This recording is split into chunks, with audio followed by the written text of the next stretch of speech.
Hey, Rebecca, you come from a small town, right? Yeah, small little farming town. We tried to experiment, though, and become a bigger city. Well, how? What'd you do? We installed a traffic light. Oh? Yeah, we had to take it down, though. How come? Causing too many accidents.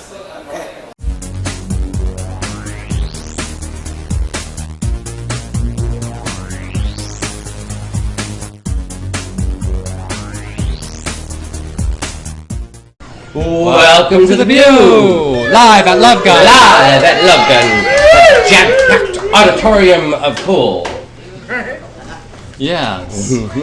Jackpot Auditorium. No, jam-packed. Oh, I thought you said jackpot. Oh, I like jackpot. Jackpot auditorium is good too. Jackpot auditorium. Yes. Except that it isn't a jackpot auditorium. It's a small club. We're going to talk about combat boots. Yes, we're going to talk about combat boots because we're in a combative mood. I will hold mine aloft that I'm wearing tonight. And I have a problem with combat boots.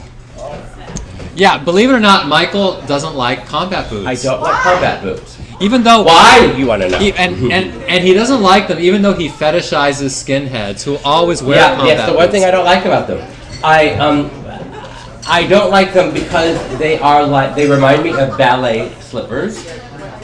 That's quite a stretch, I think, right?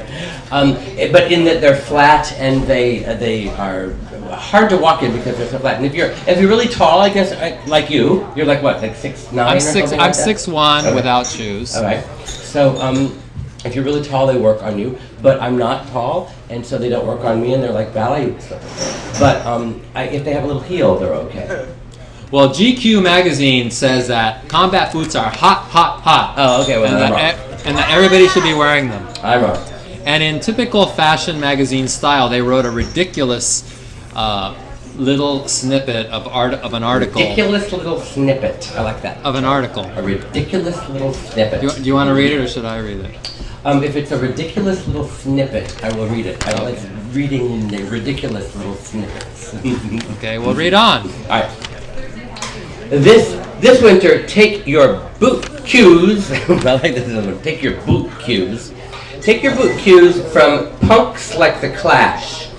The rules are simple. They've got to be big. They've got to be black. Oh, well, now that sounds like something we could all go for right now. They've got to be big and they've got to be black. And they've got to have a sole. Well, wait a minute. What are they talking about here? They've got to be big, they've got to be black, they've got to have sole, and they've got to have thick of a nut. Wait a minute. Are they talking about boots? Yes, they're talking about They've boots. got to have a sole thick enough to fight off everything from snowy slush to spilled beer. All right, now I know they're talking about boots.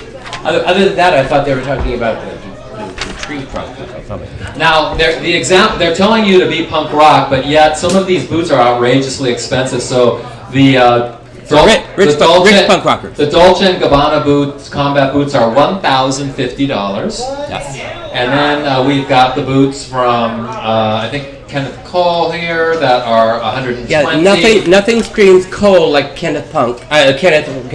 Nothing screams punk like Kenneth Cole. And you can pair your $120 combat boots with the $328 jeans from Diesel, which have a punk rocker on the leg. Very punk rock. And the word riot written above. Oh, right. Oh, then very punk rock. Yeah. So just these boots and these pants alone would equal $448, which is probably like $100 more than my entire outfit that I'm wearing right now. Well, yes, that's probably true. And these combat boots, I think, cost $50. I mean, how can they even put an ad out there and do that in seriousness? It's like because they're hot.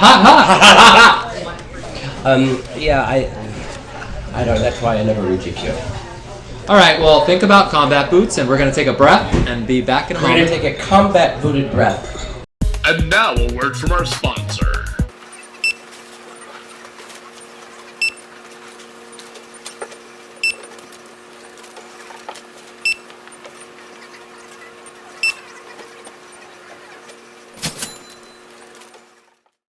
Welcome back to the pew. Welcome back to the Pew. Welcome back to the Pew. It's now reading time. Yeah, we're going to read somebody to Phil. Wait, me. We're going to read an excerpt. Yeah, we're going to read about reading, somebody reading me. Okay. All right, hold the microphone. All right. This is another one of those excerpts in James's book that didn't get Wasn't ready for prime time. Yeah, for some reason somebody thought this wasn't, some publisher thought this wasn't good enough for something. All right, so this is James describing me. The last to emerge was Michael Alig, the bastard son of downtown, who inherited his position and following through default. I take umbrage at that. It wasn't default, it was something. Anyway. It was his fault. Yes. It was the drugs' fault. Right. Actually, I didn't do that. Nature hates a vacuum, and when the clubs were empty, Michael, a former busboy from area, filled them with his wacky little entourage and crowded himself king of the new scene. His little group of tunnel kids expanded and invaded clubland until everywhere you looked, you saw them. By the spring of 1988, they were ubiquitous. And so was Michael. He was featured on the cover of New York Magazine under the title Club Kids. The movement had a name, of course. Everybody hated these vacuous brats on sight. But there were exceptions. You'll meet them all, of course. But you'll have to decide for yourself. Now, that's the thing. James was doing exactly what we were doing. I mean, exactly what we were doing. We did it better. But he was doing the same exact thing. And so for him to say, I mean, everybody hated him too. The only person that liked him was Anita Sarko, and we all know what happened to her. But she's gone now. I mean, everybody, yes. Yeah, so, but everybody who hated me hated him. So I really don't know where he's coming at me with this. Well, it's his memoir, and you have to recall that he was drunk and high through a lot of that, so maybe he's not remembering. I don't remember, I was drunk and high. So he's not remembering it correctly, maybe. Not maybe, he's not remembering it correctly, definitely. And I think a lot of it is that he needed to create this conflict or whatever in order to make the book make sense or something, because well, every book has to have a conflict. Yeah, that's what I meant. I think. So, you can't write a book without conflict. It's the reason that he said that he called the police on me, because he never did call the police on me. But the publisher said that they wouldn't publish a book written by somebody who knew about a crime but didn't call the police. So, so I think it's kind of the same thing.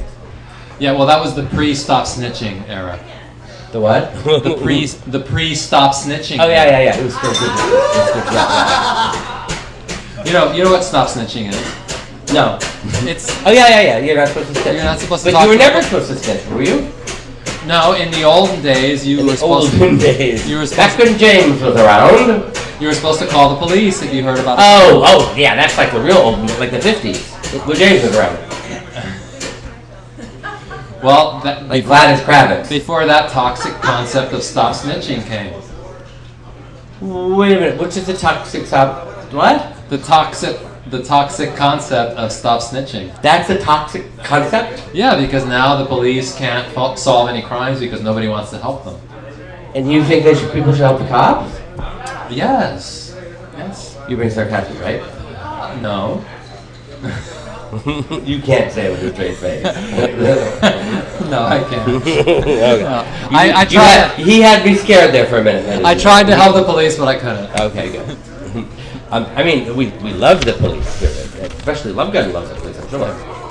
Bitches want to know. Yeah, I should have.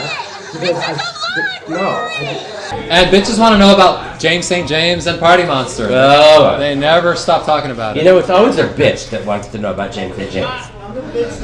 Somebody wanted to know if there was supposed to be a character, if I was supposed to be a character in Party Monster.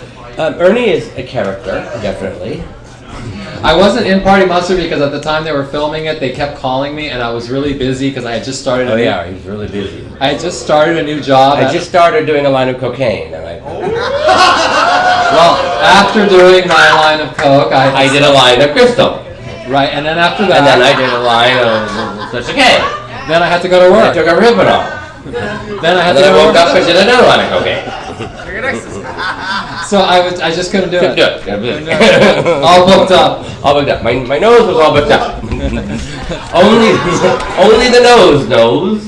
Thanks for coming to Lovegun. See you next week. Bye.